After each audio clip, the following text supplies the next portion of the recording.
नमस्कार किसान भाइयों, एक बार फिर से बहुत बहुत स्वागत है आपका हमारे YouTube चैनल खेती विद दीपक में। किसान भाइयों, अभी आने वाले समय में हम सरसों की बुआई शुरू करने वाले हैं। हम गेहूं की बुआई भी शुरू करने वाले हैं। और किसान भाइयों, बुआई के लिए हमें सबसे पहले किस चीज की जरूरत पड़ती है? वो पड़ती है हमें खाद की। और कौन से खाद की? DAP खाद की किसान भाइयों। और इस समय हमें DAP खाद लेने में बहुत ज्यादा समस्या आ रही है। हमें बाजार में DAP खाद नहीं मिल रहा है, और अगर मिल भी रहा है तो बहुत महंगा मिल रहा है, और किसान भाई उसे ला कर रहे हैं और बुआई कर रहे हैं। लेकिन DAP खाद अधिकतर नहीं मिलने की वजह से किसान भाई चिंतित हो रहे हैं, और चिंतित होना भी चाहिए। अगर बुआई अच्छी से नहीं कर पाएंगे तो फसल में पैदावार कैसे लेंगे? तो किसान भाइयों, आज के इस वीडियो में हम आपके इस समस्या के समाधान को लेकर आए हैं। तो वीडियो को पूरा अंत तक देखिए। कंप्लीट वीडियो अगर आप देखेंगे तो आपको जो समस्या है उसका समाधान पूरा मिलेगा, इसकी पूरी गारंटी है। तो किसान भाइयों, अभी तक आपने हमारे YouTube चैनल खेती विद दीपक को अगर सब्सक्राइब नहीं किया है तो आप हमारे YouTube चैनल खेती विद दीपक को सब्सक्राइब कर दीजिएगा, और वीडियो को लाइक कर दीजिए, और किसान भाइयों को भी शेयर कर दीजिएगा। और हाँ, वीडियो को पूरा अंत तक कंप्लीट देखिए। वीडियो को लास्ट में मैं आपको एक ऐसा बेस्ट कॉम्बिनेशन बताऊंगा जिसका अगर आप उपयोग किसी भी फसल में करते हो तो आपको DAP डालने की आवश्यकता नहीं पड़ेगी किसान भाइयों। तो किसान भाइयों, वीडियो को आप अंत तक देखिएगा, बिल्कुल भी मिस मत कीजिएगा वीडियो को, क्योंकि आज के वीडियो में मैं आपको एक साइंटिफिक आधार पे हम जो ये जानकारी देंगे वो आपको बहुत ही इंफॉर्मेटिव होने वाली है। ये हर फार्मर के लिए बहुत ही ज्यादा इंफॉर्मेटिव होएगी। तो किसान भाइयों, जो वीडियो में आज आपको जानकारी दी जाएगी उसको आप शेयर भी कीजिएगा, और वीडियो को लाइक भी कीजिएगा। तो चलिए किसान भाइयों, वीडियो की शुरुआत करते हैं और देखते हैं कि हमारे पास DAP के और कौन कौन से विकल्प है जिनका हम उपयोग कर कर हमारी जो फसल है उसमें DAP की पूर्ति कर सकते हैं। तो किसान भाइयों, पहले आपको जानना पड़ेगा कि DAP हम देते क्यों हैं। तो DAP का जो हम उपयोग करते हैं वो करते हैं फास्फोरस तत्व की पूर्ति के लिए, क्योंकि DAP एक ऐसा फर्टिलाइजर है जिसमें फास्फोरस अच्छी मात्रा में मिल जाता है। 46% इसके अंदर फास्फोरस आपको मिलता है। और देखिए, इसको हम बुआई के समय इसलिए लेते हैं क्योंकि हमें इसको मिट्टी में मिलाना होता है, क्योंकि जो फास्फोरस होता है वो मूवमेंट कम करता है, यानी कि इसकी गति कम होती है। मान लीजिए किसान भाइयों, जैसे हम यूरिया खाद को बुआई के बाद में बिखेरते हैं तभी यूरिया खाद कम कर जाता है, वैसे हम DAP खाद को नहीं डाल सकते हैं। DAP खाद को अगर हम जैसे यूरिया को डालते हैं, अगर वैसे डालते हैं तो इसका हमें बिल्कुल भी रिजल्ट नहीं मिलेगा, और हमारा पूरा खाद बर्बाद हो जाएगा। इसलिए जो DAP खाद है इसको हमें बुआई के साथ ही डालना पड़ता है। अगर हम इसको बुआई के साथ डालते हैं तो जो हमारे पौधे की जड़ें हैं, जड़ों के विकास में बहुत बढ़िया काम करता है। और किसान भाई, जो DAP खाद है ये धीरे धीरे काम करता है, ये एक साथ काम नहीं करता है यूरिया की तरह, धीरे धीरे घुलता है। और घुलने के बाद में जब पौधे की जड़ें इसको ग्रहण करती है किसान भाइयों, तो इसलिए हमें DAP खाद को शुरुआती अवस्था में डालना आवश्यक हो जाता है किसान भाइयों। और इस तरह से ये हमारे फसल को लंबे समय तक मिलता रहता है। खेत की तैयारी के समय ही मिट्टी में मिक्स करना जरूरी होता है। अब देखिए, अगर आपको DAP नहीं मिलता है तो अब आप क्या करेंगे?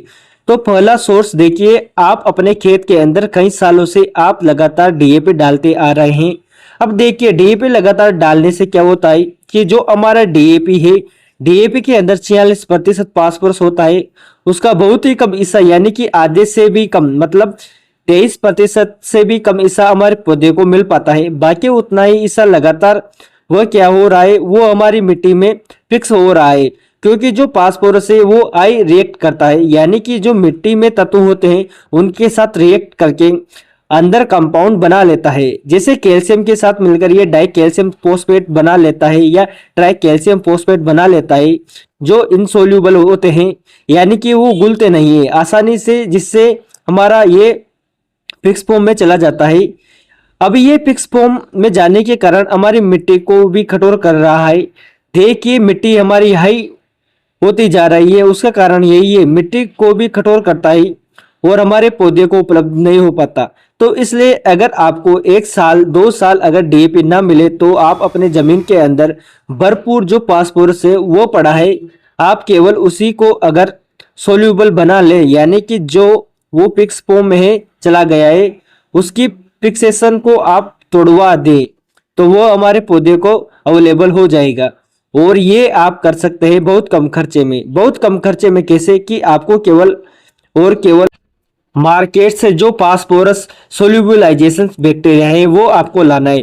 फास्फोरस सोल्यूबलाइजिंग बैक्टीरिया आप लाएंगे और 1 लीटर की कीमत आपको 200 से 250 पड़ेगी। उसमें से भी अगर आप 1 लीटर भी उपयोग करें, वैसे उसकी डोज होती है 400 ml या 500 ml आप 1 एकड़ में डाल सकते हैं। वो भी थोड़ा 100 केजी 50 केजी गोबर की खाद है उसके साथ मिलाकर डाल सकते हैं, या फिर अगर आपके पास वर्मिंग कंपोस्ट अवेलेबल है तो आप वर्मिंग कंपोस्ट के साथ डाल सकते हैं। जुताई के समय बिखेर दीजिए इसको। आप जुताई के समय अगर बिखेर देंगे तो अपने खेत के अंदर, और इससे क्या होगा, ये बैक्टीरिया उन जो हमारा फिक्स फॉर्म में फास्फोरस है उसको घुलनशील करता रहता है और हमारे पौधे को उपलब्ध करा देता है। तो किसान भाइयों, इस तरह से आप फास्फोरस मोबिलाइजिंग बैक्टीरिया का उपयोग करके अपनी जो फसल है उसमें फास्फोरस की पूर्ति कर सकते हैं, वो भी बहुत कम खर्चे में। मान लीजिए किसान भाइयों, आप मात्र 1 लीटर का भी उपयोग करते हैं तो मात्र 200 रुपये में आप अपनी फसल में फास्फोरस की पूर्ति कर सकते हैं किसान भाइयों। और इससे होगा क्या, आपकी जो फसल है वो भी अच्छी हो जाएगी और साथ के साथ में आपकी मिट्टी भी बेहतर हो गई, यानी कि मिट्टी में जो हार्ड बना रहा था वो भी फिक्स फॉर्म में जाने के कारण फास्फोरस की वजह से ब्रेक डाउन हो गया है। तो मिट्टी भी आपकी बुरबुरी होगी, मिट्टी भी आपकी अच्छी होगी, तो ये आपको बेनिफिट मिलेगा। और फिर आपको फास्फोरस है वह अवेलेबल होगा, जिससे वह डेवलपमेंट आपकी फसल को अच्छा देखने को मिलेगा।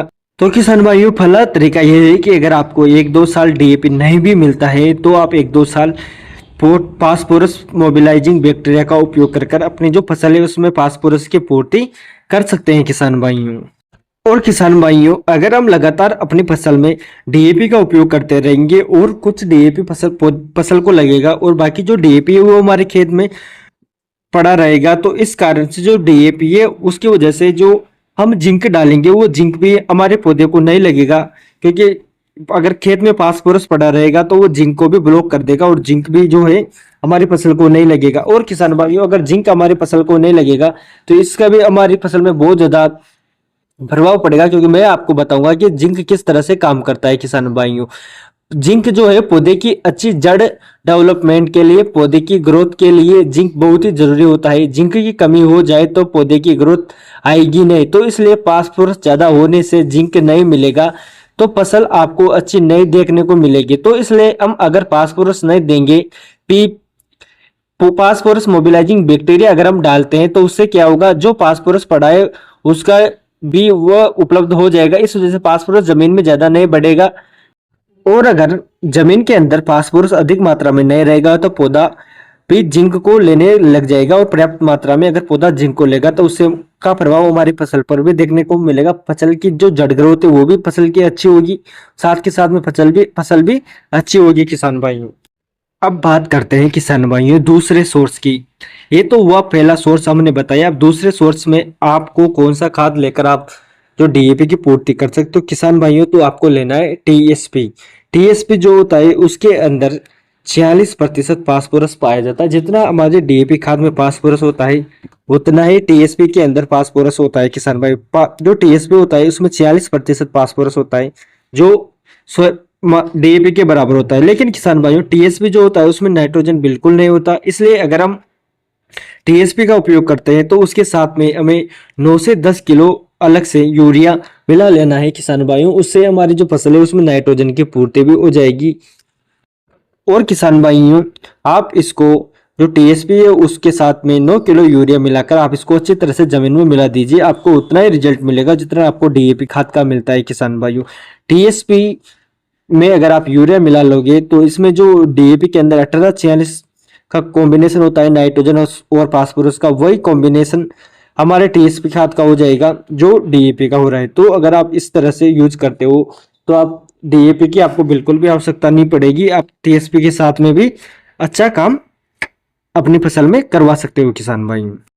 अब बात करते हैं किसान भाइयों तीसरे सोर्स के। तीसरे सोर्स में आपको क्या करना है, आपको लेना है एसएसपी सिंगल सुपर फास्फेट। जी हाँ किसान भाइयों, आपको 3 बैग एसएसपी के लेने। एसएसपी के अंदर एक बैग के अंदर 16% फास्फोरस और 11% उसमें सल्फर पाया जाता है किसान भाइयों। और अगर आप जिंक कोटेड है कैल्शियम वाला लोगे तो उसमें आपको जिंक और कैल्शियम भी मिलेगा। तो किसान भाइयों, आपको 3 बैग तो एसएसपी के लेने, उसके साथ में आपको लेना है 20 किलो यूरिया, क्योंकि जो एसएसपी है उससे आपके फास्फोरस की पूर्ति हो जाएगी, सल्फर की पूर्ति हो जाएगी, लेकिन नाइट्रोजन की पूर्ति नहीं होगी। तो हमें नाइट्रोजन की भी पूर्ति पूरी करनी है, क्योंकि डीएपी के अंदर 18% नाइट्रोजन और 46% फास्फोरस पाया जाता है। तो अगर आप 3 बैग एसएसपी के और उसके साथ में 20 किलो यूरिया लेते हैं तो जो आपकी फसल है उसमें दोनों की पूर्ति हो जाएगी और ये एकदम डीएपी की तरह काम करेगा, डीएपी से भी बेस्ट काम करेगा किसान भाइयों। क्योंकि इसमें आपको एक्स्ट्रा बेनिफिट ये होगा कि आपको मिलेगा सल्फर, जो फसल के लिए बहुत ही ज्यादा जरूरी होता है।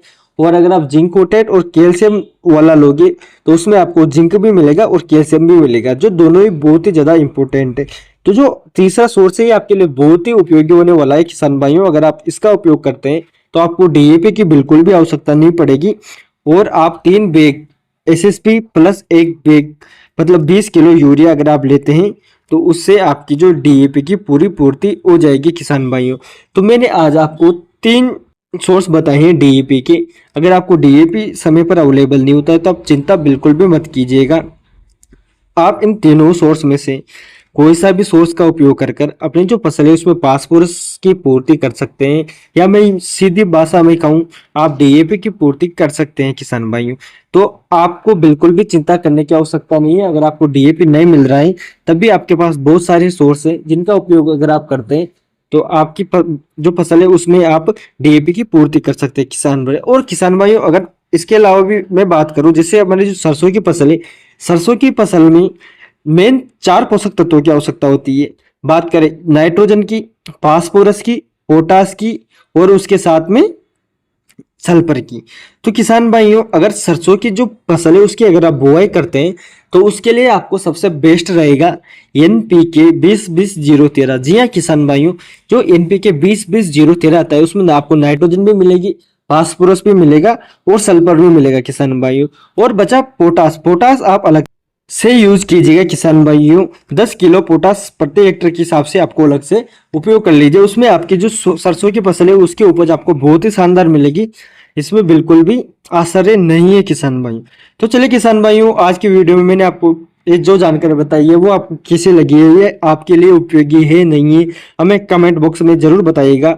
और अगर अभी तक आपने हमारे YouTube चैनल खेती विद दीपक को सब्सक्राइब नहीं किया है तो आप हमारे YouTube चैनल खेती विद दीपक को सब्सक्राइब कर दीजिए और वीडियो को लाइक कर दीजिए और भी किसान भाइयों को भेजिएगा। तो किसान भाइयों अभी के लिए इतना ही, मिलते हैं अगली वीडियो में। जय जवान जय किसान, किसान भाइयों।